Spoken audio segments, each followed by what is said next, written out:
vous êtes jamais dit que certaines scènes dans des films, elles étaient quand même grave abusées? Surtout pour les scènes où il y a un des personnages qui est blessé ou alors qui est sur le point de mourir.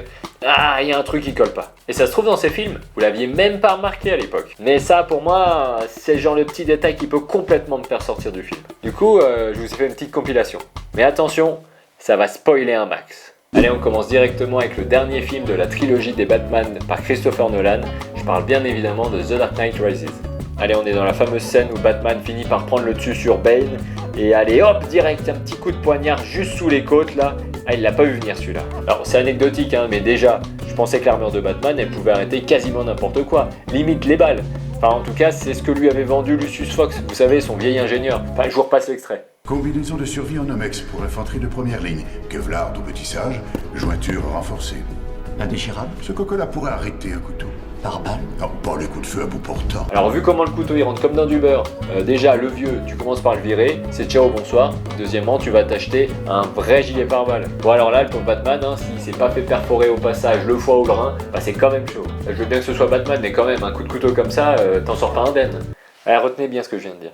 Non, parce que ça en vrai, c'est ciao jusqu'à la fin du film et au mieux il s'en sort avec 2 semaines d'arrêt de travail. Bah, vous vous doutez bien qu'évidemment que non, là on est littéralement 5 minutes après la scène qu'on vient de voir, le mec il est tout frais, debout, et en plus il pécho Catwoman.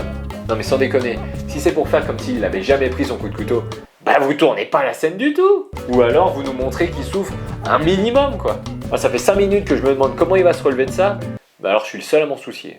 Allez, on y va crescendo avec Matrix Révolution, lui aussi le dernier film de la trilogie Matrix. Et je vous arrête tout de suite, Matrix Révolution c'est bien le dernier film de la trilogie Matrix. Matrix 4 n'existe pas et je préfère encore crever que de l'admettre. Alors là c'est la fameuse scène de l'entrée dans la ville des machines où Neo et Trinity viennent s'écraser comme des merdes dans la façade d'un immeuble. Alors soit dit en passant, hein, mais la blessure qu'il a aux yeux Neo, elle est complètement débile, mais c'est pas le sujet de la vidéo. Ah voilà ce qui nous intéresse. Alors attendez, on prend quand même 2 secondes pour faire pause et pour bien regarder ça quand même. Alors là à ce moment du film c'est quand même une sacrée surprise parce que les deux ils ont quand même résisté à tout depuis le début. Et là la meuf elle est empalée par 5 énormes barres de fer. Ouah, ça rigole pas. Donc là on se dit tous aïe aïe aïe Trinity la pauvre, elle va pas faire longtemps. Mais mon cul, ouais, les deux ils discutent peinard pendant 5 minutes. Je vous jure quand vous la regardez, on a l'impression qu'elle en dure 15. Bah moi j'ai ma théorie, hein. C'est que les bonnes femmes, même sur le point de mourir après un énorme accident de vaisseau, faut encore qu'elles nous racontent toute leur journée. Ah bah quand même, ils finissent par la faire mourir. J'ai bien cru qu'elle allait s'en sortir. Si vous vouliez absolument la faire parler autant, il y avait 2 films avant, hein, et puis quasiment tout le 3e parce que là c'est presque la fin. Hein. Ou alors 30 secondes après l'accident, parce que 5 minutes à parler comme ça avec tout ce qui lui sort du corps, ça y est vous m'avez perdu. Allez, toujours plus crescendo, là on est sur une vraie pépite, cette scène elle est magique. Starship Troopers, pur produit des films de science-fiction de la fin des années 90, où clairement la logique c'était pas le plus important.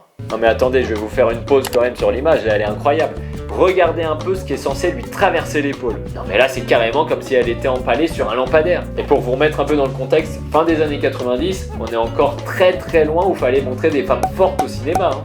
Tous les rôles féminins dans les films de cette époque, c'est uniquement des seconds rôles qui n'ont que pour but d'être des intrigues amoureuses.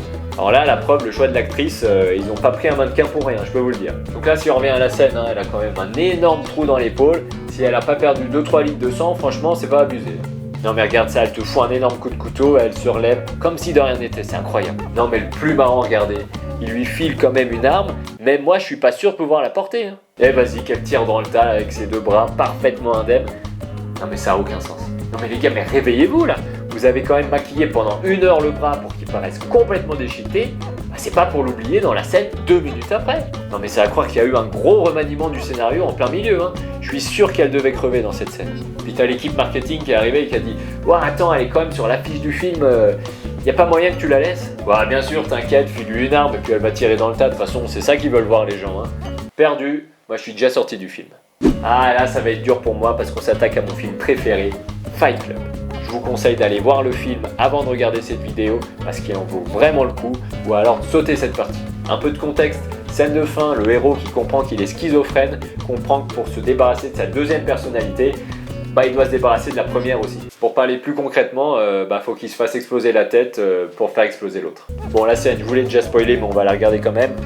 Bam! Une balle dans la bouche au ralenti, c'est plus stylé, ça le couche direct. Donc la mission réussie, on voit bien que l'autre a le crâne complètement explosé, il disparaît d'ailleurs, et on pense tous, ciao, bonsoir, fin du film. Ah, vous l'avez compris maintenant? Bien évidemment que non. Alors j'ai beau absolument adorer ce film, cette partie j'ai jamais compris. Le héros se tire une balle dans la bouche qui a l'air de ressortir par la joue, voire par le cou, tandis que l'autre il a carrément le crâne explosé.